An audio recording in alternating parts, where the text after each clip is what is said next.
Thank you for having me.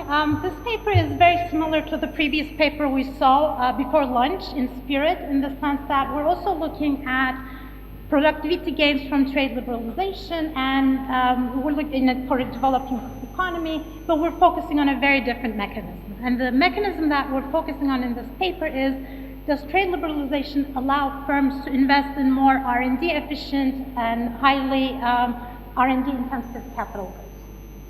So the motivation comes from the fact that there is a really large literature set of papers that look at efficiency gains for firms in developing countries from trade liberalization. What is one mechanism? So there are a number of different mechanisms through which trade liberalization can lead to efficiency gains. One specific mechanism is, as I mentioned, trade liberalization can allow the firms to invest in R&D intensive capital goods. Now, as shown by Eaton and Kortum in a seminal paper, there's only 10 to 15 countries in the world, especially if you look at 1980s and 1990s, that produce these R&D intensive capital goods. So if a developing country wants to invest in these types of capital goods and make use of the embodied technology, they basically have to import these capital goods. So this is the mechanism that we're going to focus on, and we're going to ask whether this mechanism holds in the data, whether trade liberalization makes it easier for the firms to import foreign capital goods, and how it changes their investment, how it changes the firm's investment behavior. Now, even though there's a long list of papers that look at efficiency gains and different mechanisms, there are relatively fewer papers that look at investment decisions of firms and how under trade liberalization. So in a previous paper, Ivan and I looked at trade liberalization in Mexico and how that has affected investment decisions of Mexican firms. But in that data set, we could not distinguish between foreign capital firms or domestic capital firms. So we looked at trade liberalization, and we showed that investment did in fact go up in Mexico, but we couldn't really explain the mechanism. We couldn't tell whether the investment increases were in structures, basic hand tools, or like R&D intensive capital goods. So in this paper, we're able to differentiate between domestic and foreign capital goods, investment in domestic and foreign capital goods, and we're basically looking at how changes in different tariff rates affect these investment decisions.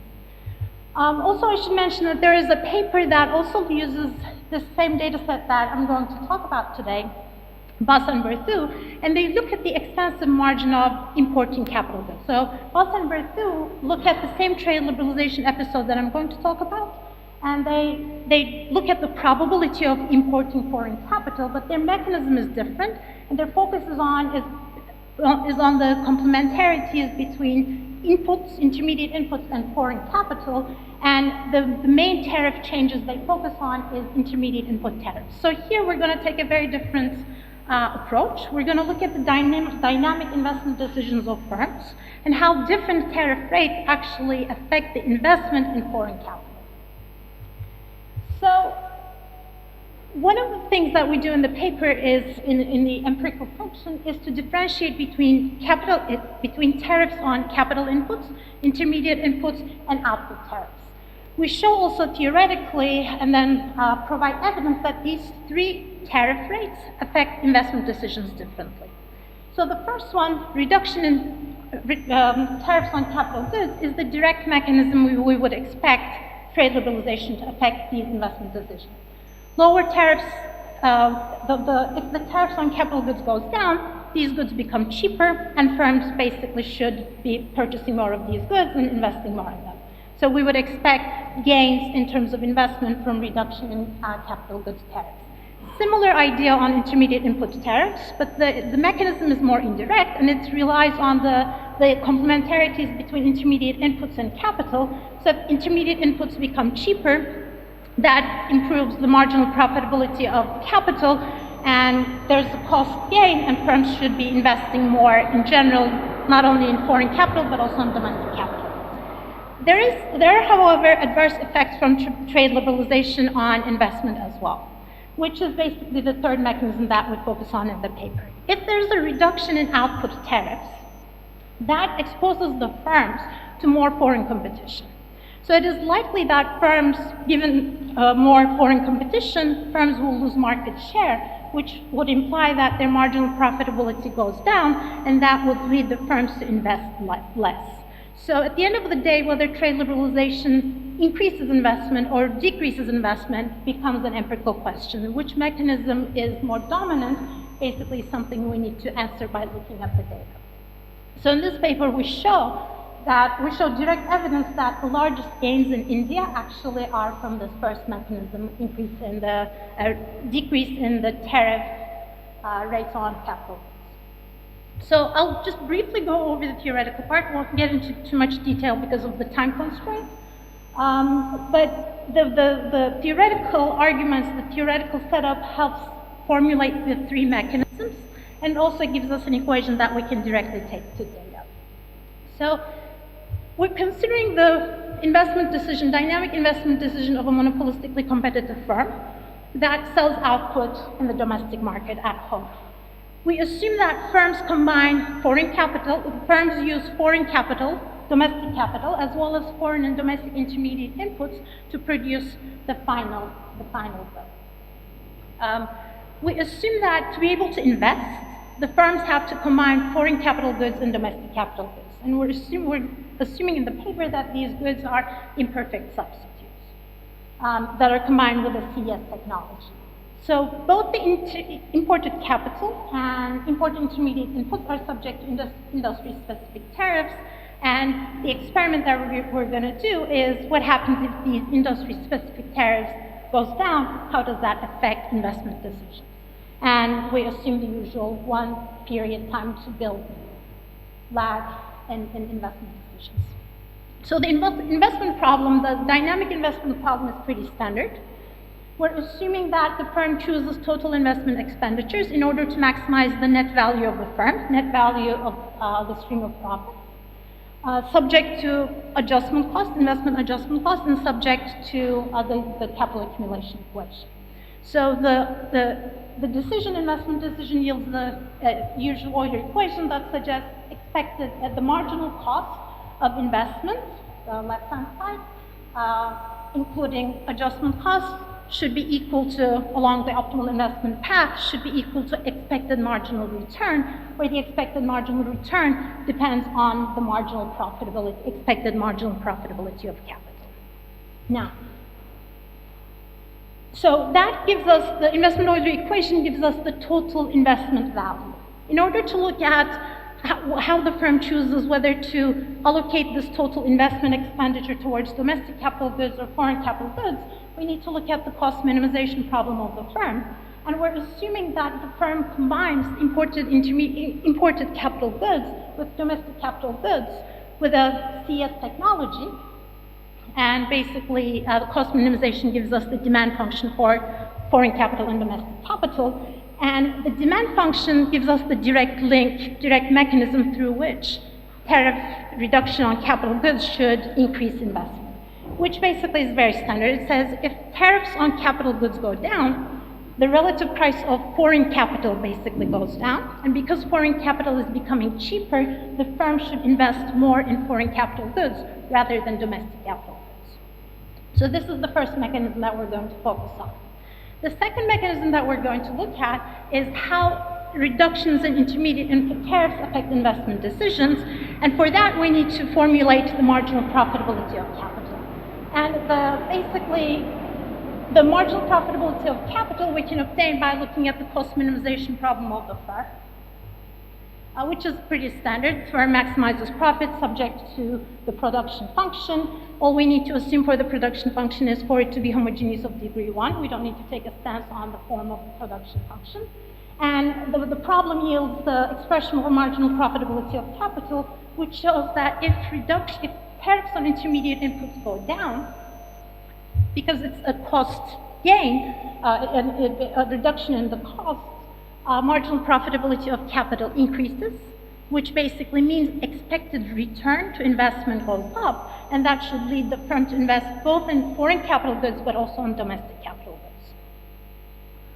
And then finally, we also show in the paper how changes in output tariffs actually have adverse effects on investment, and that basically comes from the fact that reductions in output tariffs lowers the effective price consumers pays on different varieties. So if foreign varieties become cheaper, the demand for the Indian firm's products will go down, and this reduction in demand, leads to reduction in marginal profitability of capital, which in this case lowers the expected return to investment, and this basically will lead the firm to invest less. So again, because we have mechanisms that direct us to point towards different directions, whether trade liberalization leads to overall increased investment or decreased investment becomes an empirical question.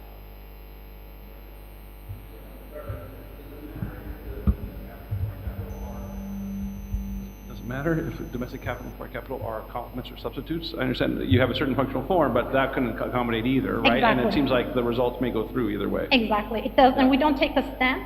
We're not going to do we don't do a structural estimation, so we're not going to estimate omega, the elasticity of substitution between domestic and foreign capital goods. But when we basically allow for it, they seem to be slightly substitutes, but it's just the direct, we don't get the exact elasticity because we're not doing a structural estimation, and the estimates are not very significant, so we don't put too much emphasis on that at the moment. So combining the Euler equation and all the other functional forms, we get the investment Euler equation, and then I'll just jump to the empirical specification, which is basically the first order approximation of the Euler equation that we obtained, which tells us that investment rates in foreign capital should depend on sales. Costs, instead of costs, we use cash flow to basically allow for liquidity constraints and financial constraints that the firms might be facing. And then we include the three measures on tariffs on capital goods, intermediate inputs, and output. So briefly, let me talk about the data. So the data for India comes from PROAS, which is not a manufacturing survey. So we look at the manufacturing sector in India, but it's not a manufacturing survey. So the data that we're going to use will be a balance sheet, but so when we look at the total output, it covers close to 80% of total manufacturing output. The data set includes information on the usual stuff like sales and costs, but additionally, it provides information on purchases of imported capital goods and purchases of foreign intermediate inputs. So we use this information to the purchases of foreign capital goods. We use that as our proxy for investment in foreign capital goods. And then all the other variables are readily available in the data. So the data basically extends for longer periods, but we focus on the 1990 to 1997 period. And this is because in the literature there have been papers that talk about so there are tariff reductions following 1997 as well.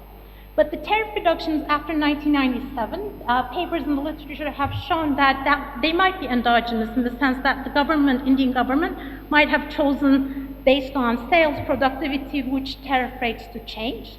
Instead, the tariff reductions between 1990 and 1997 in India follow an restructuring program after an IMF rescue package, and a part of this, the restructuring program, in addition to openness to FDI, deregulation of licensing, it also included tariff reduction, trade liberalization, and it seems it's argued that these tariff reductions are more exogenous. In the paper, we show that the changes in the tariff rates are not related to industry investment rates, but given the time constraint, I'm going to skip that.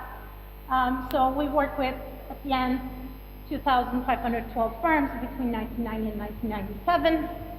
The policy variables, the tariff rates, output tariff rates come from Topalova and Kandawal. And we pass these output tariff rates through the input-output matrix. So these are at the 5-digit national industry classification level, which is very similar to SIC.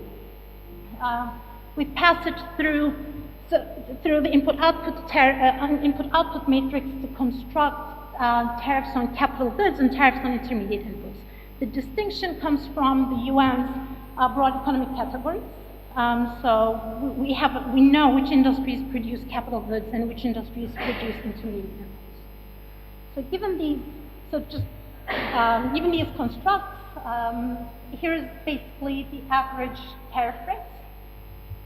As you can see, there is a dramatic change, dramatic drop from 1989 to 1997. When you look at different industries, the tariff rates change at different years and at different rates. But on average, the tariff rates have gone down from 100% to less than 50%. So it's a pretty dramatic change over 8-9 years. So here are the main results.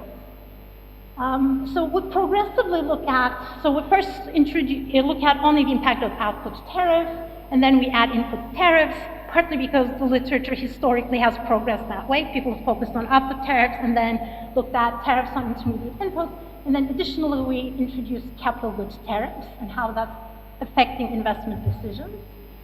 And then we add some controls and trends, and in the most general specification in column 6, what we see is that, first of all, the coefficients are the expected sign. And second of all, and I'll explain intuition in a second, the most significant result, it comes from the tariffs on capital goods. And what this negative coefficient suggests is that if there's a 10 percentage point, or given a 10 percentage point decline in capital goods tariffs, basically on average firms increase investment in foreign capital by 9.44%. So this is the direct mechanism. If foreign capital becomes cheaper, firms will invest more. If we look at a similar 10 percentage point reduction in output tariffs, we actually see that investment declines by 4.72%. So reduction in output tariffs intensifies foreign competition, firms potentially lose market share, and that affects their investment decisions negatively. So the gains from capital goods tariffs is still larger, but there's a kind of an offsetting effect coming from foreign competition. Even though the coefficient on intermediate input tariffs is not significant, if we basically look at what the quantitative implication is, it suggests that a similar 10 percentage point decline leads to an increase of 6.11%. So it seems like, yes, following trade liberalization, firms in India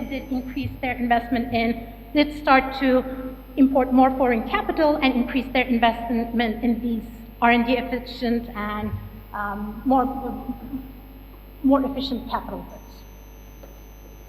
If we look at whether this is also the case for domestic investment in column 2, we actually don't find any results.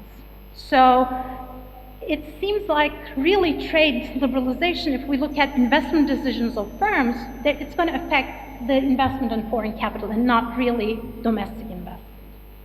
And in the third column, we look at what would happen if we did not differentiate capital goods tariffs from intermediate input tariffs and just basically call them all inputs.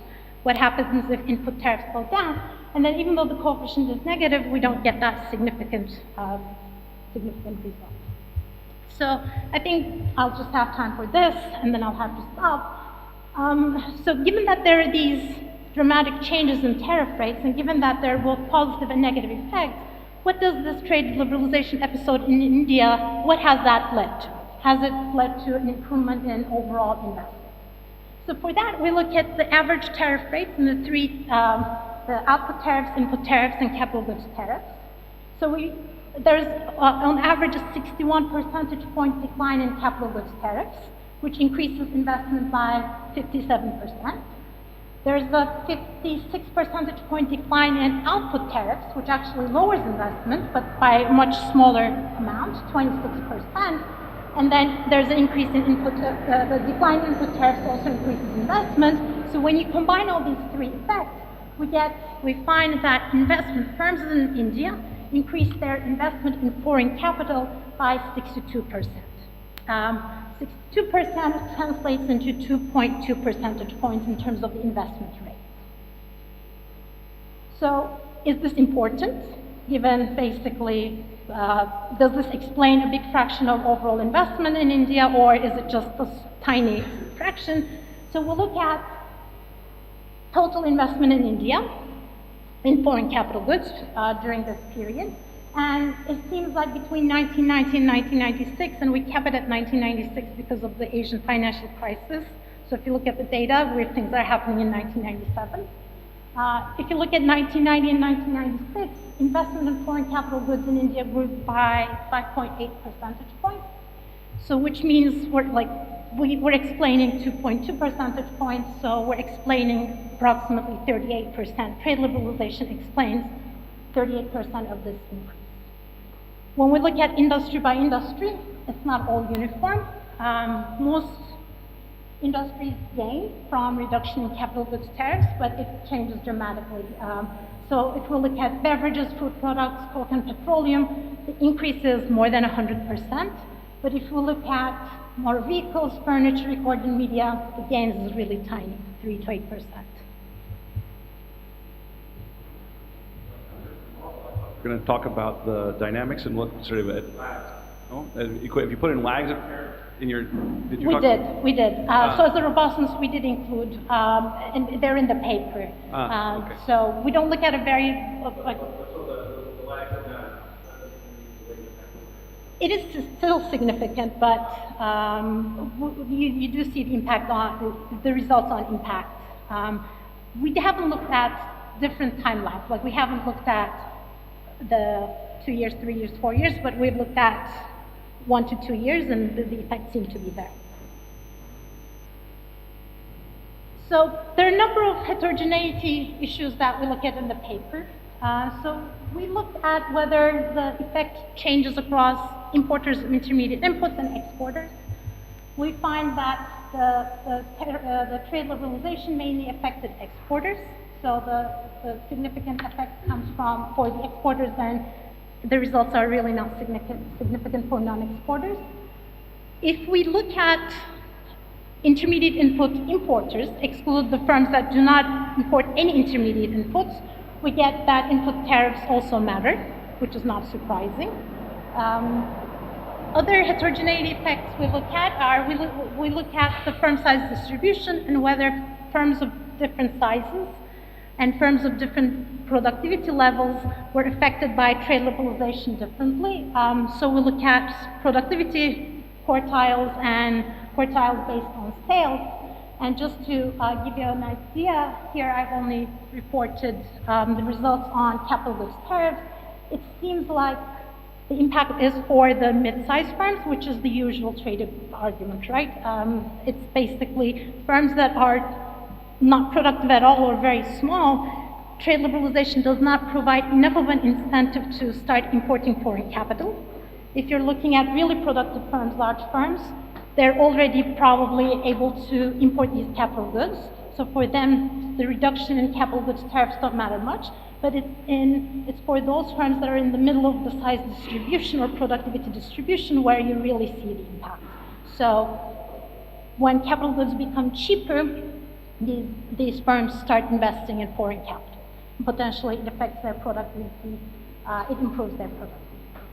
We also look at effect of markups, effect of productivity, scope for differentiation. So just to show you the results, we find that the adverse effects are basically mainly felt by firms that have large markups. So they're the ones that before trade liberalization were enjoying bigger profit margins. So following trade liberalization, given reductions in output tariffs, they reduced their investment by much more compared to. And we look at product, the scope for product quality differentiation. We look at the quality ladders as constructed by Kandawal. And we see that for firms that have more scope to differentiate quality within an industry, they seem to actually increase investment. So if they can improve quality and differentiate their product, even though they face more competition following a reduction in output tariffs, they actually increase investment. and probably improve their quality to be able to compete with foreign competition. And so overall, we find that trade liberalization did improve investment in India, and particularly we look at investment in foreign capital goods. Even though there are both positive and negative effects, the firms overall did start investing more in these R&D intensive, highly efficient capital goods, and potentially that contributed to their increase in productivity. And we find that these effects are heterogeneous based on sizes, importing, exporting status, and industry characteristics. But overall, it seems to have a positive impact on investment.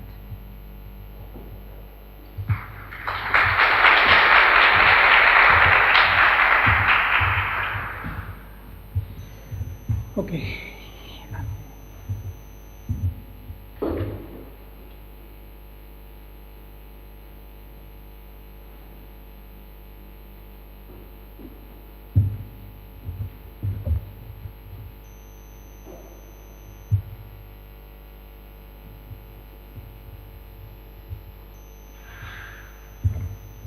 Well, thank you very much for letting me read and comment on this very interesting paper. Very much in the spirit of the papers that we've been seeing in the morning and throughout this conference. So I'm gonna go quickly through the summary and the contributions. I see a value in the messages of the paper, especially trying to understand how does trade liberalization operates, which are the types of goods that it's favoring, how it affects competition, and so on. So I like very much the idea of separating these different tariffs and see how they affect firm decisions.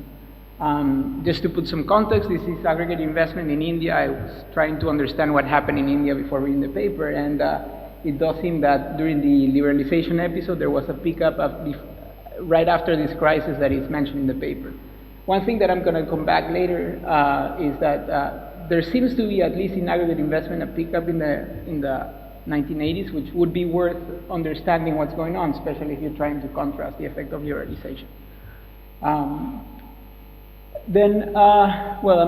As I said, Asli already discussed this. She regresses investment decisions on inputs and firm level characteristics, and it comes from this theoretically motivated investment decision equation that is derived from an investment model with adjustment costs.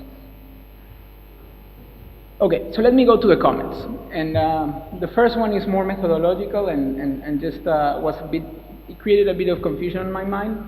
To what extent you're trying to link the theory to the estimating equation. What I mean by this is that from the theory of investment that you put forward in the paper, basically investment is a forward-looking decision and everything is in terms of T+1, right? And then you have this equation that regresses investment rates on past variables such as the investment rate in T-1 and sales and so on, which I guess, I'm sure comes from basically expectation having some component of previous information, which makes sense. But for me, what I see is that if you're trying to link the theory directly to the estimating equation and not using it just as a guide to understand the science and so on, it would be good to spell out what the assumptions are in terms of what the stochastic process of investment and so on is. That was something that I was missing from the theoretical discussion. That's my first comment. The second point I wanted to make is that here you're using industry and time differences to estimate the differential effects of tariff reductions. But one thing that I was thinking of while reading the paper is that when using firm level data, there's probably liberalization is creating all this reallocation of resources, attrition, and so on and so forth. So I wasn't very clear how you're controlling for this fact, for the fact that the Indian economy probably experienced a lot of changes in the composition of firms within sectors over time. Relatedly, well, it's a bit related, not necessarily, but we know that investment decisions, and there's a long literature in the investment tradition, that investment is lumpy. So you expect to have a lot of zeros in this estimating equation. And actually, many firms probably made investment decisions prior to liberalization and didn't do investment and didn't make any investments for many years. So I do think that it would be important to try to think carefully of how to take into account this selection into investment decisions when estimating the equation. And I think it's also important to see, basically how firms are taking into account this liberalization process when making these lumpy investment decisions. The fourth point is that, and I was discussing with Daniel before this session, is that usually you have trade liberalization occurring at the same time as the country is liberalizing in many different ways, right? And you actually control for FDI in some of the regressions.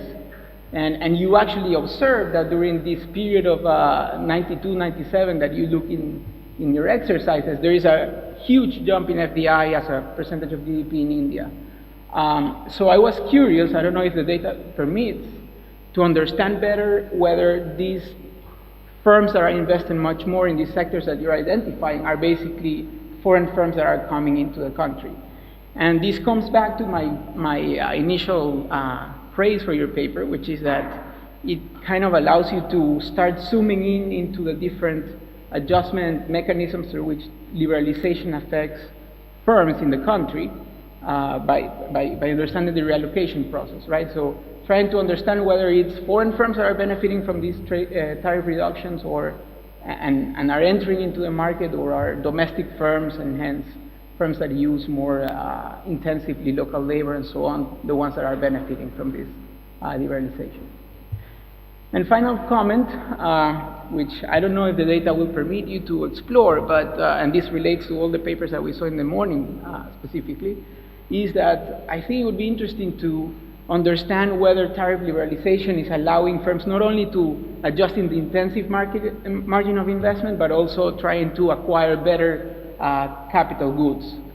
So I'm sure, like in Latin America, where I come from, liberalization implied that you were freed from trying to import cars from your nearby countries, and you were able to access the US cars and so on and so forth. As I said, I don't know if the firm level data would allow you to do this, but I do think that there are indirect ways to try to tackle this using sectoral level data as opposed to firm level data, and trying to understand the composition of the partners that India has during this liberalization process, and trying to estimate the quality of this inputs. So those are my 5 comments. As I said, I really like the paper. I think it complements well everything that this conference is been saying. I also like the idea of combining this trade literature that has a very detailed focus on firm level dynamics and so on with the macro theory of investment decisions and so on. And I think, I really liked it.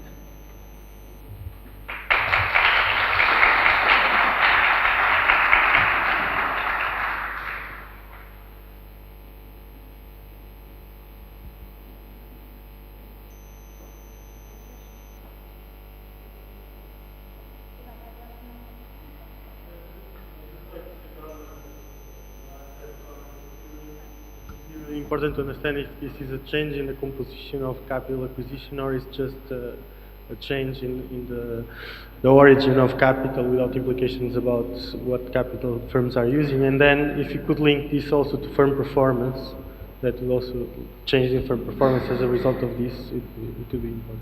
Yeah, that is something we did think about, but unfortunately we don't have the data. We only observe the total expenditures on imported capital goods. So we don't know exactly which country the firm is importing from or what they're importing from. So we just know whether they're spending money on foreign capital goods or for domestic capital goods. So maybe looking at least providing some overall general idea about at the industry level, we could try to get a sense, but at the firm level, that's not something we can address, unfortunately. So just some of the other things, attrition rates, we would like to, but we don't observe exit. partly because we don't know whether the firm has, because it's not a manufacturing survey, we don't know if the firm has gone bankrupt and therefore out of the data set, or whether they just stopped reporting, or whether they became so small that they were not required to, like, they reduced size and they were not required to report these information. Lumpy investments, so yes, there's a big literature on that. So there are more questions to ask in this context. We do allow for zeros, so because we're not taking loss, zeros are there. So it does provide part of the information, the variation, but we're not explicitly, so it would be interesting to look at the first stage. Do they invest or do they not invest, and then the intent to margin. And foreign ownership, I think we do have the data, so we're controlling for industry level FDI, but I think we have percentage of firm that is owned by foreigners that we can control for. For some firms it might vary over time, but for most of the firms probably there's not that much time variation over the 7 years, so that will be absorbed by fixed